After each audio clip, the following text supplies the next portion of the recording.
Abonnez-vous à la chaîne pour voir les dernières vidéos.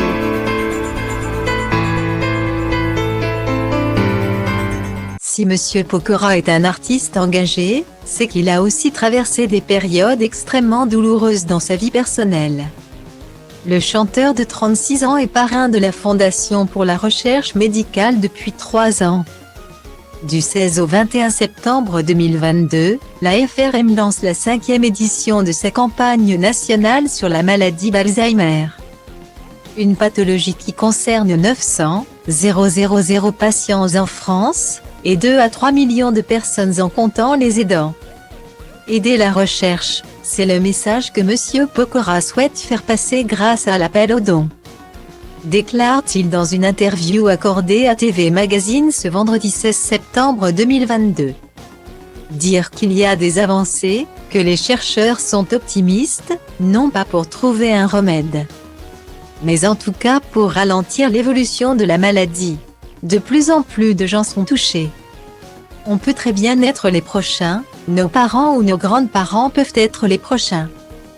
Et Monsieur Pokora est, malheureusement, très bien placé pour le savoir. Plusieurs de ses proches ont souffert de la maladie d'Alzheimer.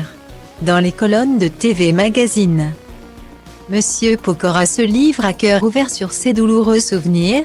J'ai été touché au sein de ma famille par cette maladie, un oncle dans un premier temps, puis mon grand-père. Je sais à quel point c'est difficile à vivre aussi pour les aidants et pour l'entourage. Déclare-t-il, avant de poursuivre, c'était terrible pour moi de voir mon grand-père petit à petit, perdre la tête et d'être impuissant, donc si je peux aider la recherche. Guillemets. Son rôle au sein de la FRM représente beaucoup pour Monsieur Pokora, c'est déjà un combat que je mène pour ma famille. Je sais que ma mère, ma tante, et je suis persuadée que mon grand-père là aussi, sont contents de voir que je porte ce projet. J'ai souffert de ça.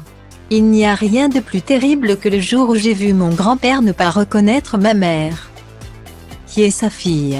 Ce combat me touche encore plus aujourd'hui, maintenant que j'ai des enfants. Confie le mari de Christina Milian. Perdre la mémoire, c'est horrible, ne pas se souvenir de quelqu'un. Sentir qu'on est un inconnu dans les yeux d'un proche avec qui on a grandi, c'est horrible. Un témoignage poignant.